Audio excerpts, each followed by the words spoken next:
Da, da, da.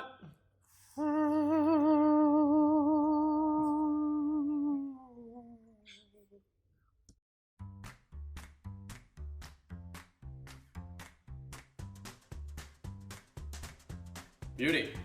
Test, test, test. Testing. Jumping over wires again. Do you want to just say toast into it? Toast. A little louder? A little bit more. Toast. Toast with butter and jam. Using my voice. Yeah, perfect. I don't need to talk. Yeah, I'm a tenor, he's a baritone. Can you tell? Yeah. You get your brand new shiny drone. Oh, yeah. On Boxing Day. It's pretty. It's minus 30 outside. So you're like, well, why not fly it indoors? Give That's that a good try. idea. Well, because here's the thing. How do I know if it even works? Am I going to wait 6 months and then try and return it then if there's a problem with it? No. Nope.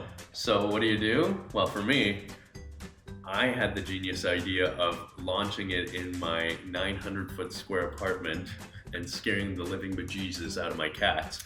Idea. The problem with that is there's a piano there, there's a TV.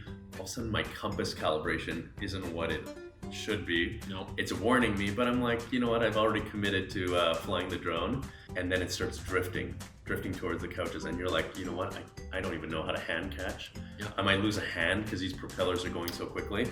Luckily, I landed it safely and securely, but never doing that again. Well, you're lucky on that, because when I tried doing that for the first time with the original Mavic Pro that I purchased, I was excited. It was minus 22 degrees outside because it's balmy in Canada in December. Minus 22 is balmy. Yeah. Celsius. Anyways, so I decided to fly my drone inside. So I was in a large space and I launched the drone for the first time. I had downloaded my app. I had updated the firmware. I had updated the app software. I had made sure that my home point was correct. I was 100% certain, with no experience with this drone, that I would be okay to fly indoors. So large space, flying drone takes off. You get that lovely bzzz. As Janica just mentioned, the problem was the drone started to drift. Now, when you're not used to flying with DJI products, it's a very advanced tool, actually. There's buttons all over the controllers. There's buttons on your phone that can control a drone in two different formats. You can do your sticks, you can do it with the phone, you can do it just with the joysticks or just with the phone. The problem being is that if you're not comfortable with the controls, you don't know what you're doing in a panic situation. Drone started to drift. I started to panic. It did hit the wall, and it did fall from the wall, and it didn't, the gimbal fell off the drone, and I had to take it DJI to get the gimbal replaced. It was just a whole lot of bad right out of the box. You never told me that. You don't tell everyone, everyone.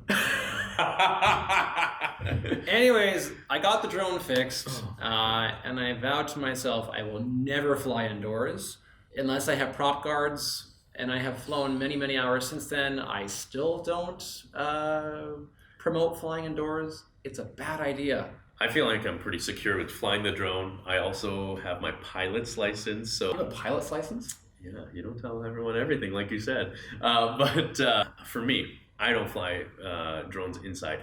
Maybe in the future for some sort of real estate gig, but for now, I just don't like to risk it. I mean, you can get a gimbal and a stick to hold your camera, your GoPro, so why do you need to fly your drone indoors? Just to get that 9-foot ceiling kind of look, or 13-foot ceiling? You know what? No. Some people go spelunking, some people fly their drone indoors. I know, well, to each their own, but at the same point, just don't do it.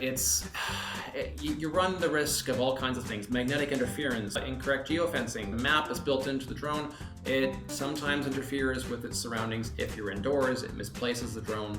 Not good. Just don't do it, because in a panic situation, when you don't have the experience and your drone is starting to tilt, and then you maybe overcompensate for that tilting, you might hit a wall, and that's bad. Right. When you get that new drone, whether it's a Mavic 2 Pro, Phantom 4 Pro, or you know what, you just get the OG from Kijiji, or I guess that's not true, I think. Craigslist or eBay or whatever. Yeah. Resist that urge to try and fly it indoors. Take it outside. Take it out into the winter. The battery life's gonna suck, but at least you know it's gonna work and you're doing it in a safe space. A safe space is a good space, as they say. They don't say that. We're getting good at this. Oh, yeah. Yeah.